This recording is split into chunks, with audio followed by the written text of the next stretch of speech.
السلام علیکم دوستو، آج ہم بات کریں گے حضور اکرم صلی اللہ علیہ وسلم کے اس زمانے کی جب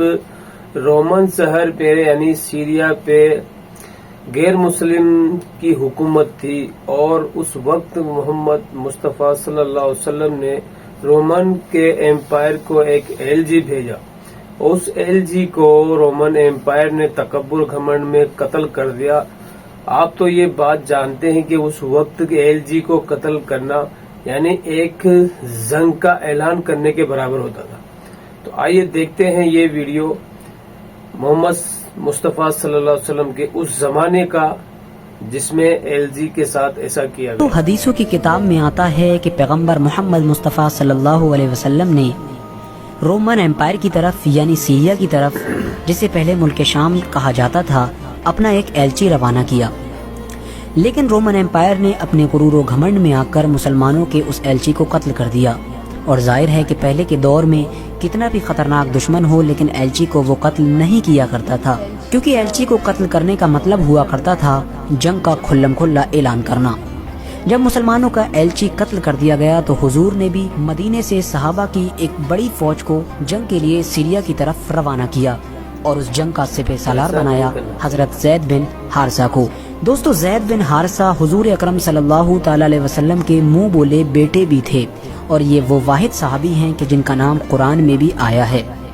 اور حضور نے جاتے ہوئے صحابہ کو یہ نصیحت فرمائی کہ اگر زید شہید ہو جائے تو اس کے بعد اپنی فوج کا سپہ سالار جعفر کو بنا دینا، اور اگر جعفر بھی شہید ہو جائے تو اپنی فوج کا سپہ سالار عبداللہ بن رواحہ کو بنا دینا، اور اگر وہ بھی شہید کر دیا جائے تو اس کے بعد جس پر تم لوگ متفق ہو جاؤ اسی کو اپنا سپہ سالار بنا دینا۔ حضور نے یہ نصیحت کر کے سیریا کی طرف اپنے لشکر کو روانہ کیا، اور حضور صلی اللہ علیہ وسلم مسجد نبوی میں اپنے چند صحاباؤں کے ساتھ مدینے شہر میں بیٹھ گئے۔ ایک طرف سیریا میں جنگ ہو رہی تھی اور دوسری طرف حضور مدینے میں پوری جنگ کا نقشہ اپنے صحابہ کو بیٹھ کر بتا رہے تھے۔ بڑی ہی خطرناک جنگ ہوئی اور حضور رو رہے تھے اور اپنے صحابہ سے کہہ رہے تھے کہ جنگ میں اب زید کو شہید کر دیا گیا ہے، اسلامی فوج کا جھنڈا اب جعفر بن طیار کے ہاتھ میں آ گیا ہے۔ تھوڑی دیر بعد حضور رو رہے تھے اور کہہ رہے تھے کہ جعفر کو بھی شہید کر دیا گیا ہے، اور اب جنگ کا جھنڈا عبداللہ بن رواحہ کے پاس آ پہنچا ہے۔ اس کے بعد حضور نے فرمایا عبداللہ بن رواحہ کو بھی شہید کر دیا گیا ہے، اور تمام لوگوں کے متفق ہونے کے بعد حضرت خالد بن ولید کے ہاتھ میں اسلام کی فوج کا جھنڈا دے دیا گیا ہے۔ دوستو، یہ پہلا موقع تھا کہ جب حضرت خالد بن ولید کے ہاتھ میں اسلامی فوج کی سپہ سالاری تھی، کیونکہ اس سے پہلے تو وہ کافر ہوا کرتے تھے۔ لہٰذا جب اسلام کا جھنڈا حضرت خالد بن ولید کے ہاتھ میں آیا اور اس چیز کو رومن ایمپائر کی فوج نے دیکھا تو ان کی آدھی ہمت تو حضرت خالد بن ولید کو دیکھ کر ہی ٹوٹ گئی تھی۔ اس کی وجہ یہ تھی کہ دور دور کے لوگ اس بات کو جانا کرتے تھے کہ مکہ کے مشرکین میں ایک خالد نام کا ایسا جنگجو موجود ہے جو اپنے سامنے کسی کو نہیں ٹکنے دیتا ہے۔ ظاہر ہے اب یہ اسلام میں داخل ہو چکے تھے اور اب یہ اسلامی فوج میں تھے، لیکن اپنی پرانی جنگی مہارتوں کو کبھی نہیں بھولے تھے۔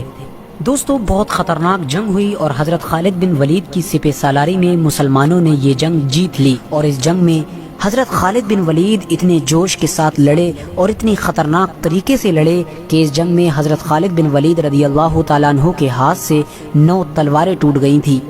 دوستو سوچئے، 9 تلواریں، یقیناً ایک تلوار بھی کسی مرد کے ہاتھ سے ہی ٹوٹ سکتی ہے، اور جس کے ہاتھ سے 9 تلواریں ٹوٹیں، سوچئے اس نے اس جنگ میں کتنے لوگوں کو قتل کیا ہوگا۔ دوستو، جیسا کہ میں نے آپ کو پہلے بھی بتایا کہ پیارے نبی یعنی حضور اکرم صلی اللہ تعالی علیہ وسلم سیریا میں ہو رہی جنگ کا حال مدینے میں بیٹھ کر اپنے صحابہ کو بتا رہے تھے اور رو رہے تھے، تو جب حضرت خالد بن ولید نے اپنی بہادری کے بلبوتے پر اس جنگ کو فتح کر لیا تو حضور نے خوش ہو کر تمام صحابہ کے سامنے حضرت خالد بن ولید کو ایک نیا نام دیا، اور وہ نام تھا سیف اللہ۔ اور حضور نے فرمایا کہ اب مسلمانوں کی فوج کی سپہ سالاری سیف اللہ کے ہاتھ میں ہے۔ دوستو، سیف اللہ کا مطلب ہوتا ہے اللہ کی تلوار۔ حضور نے تمام صحابہ کو جنگ کی فتح کی خوشخبری سنائی۔ یہ جنگ بعد میں جا کر جنگ موتا کے نام سے مشہور ہوئی تھی۔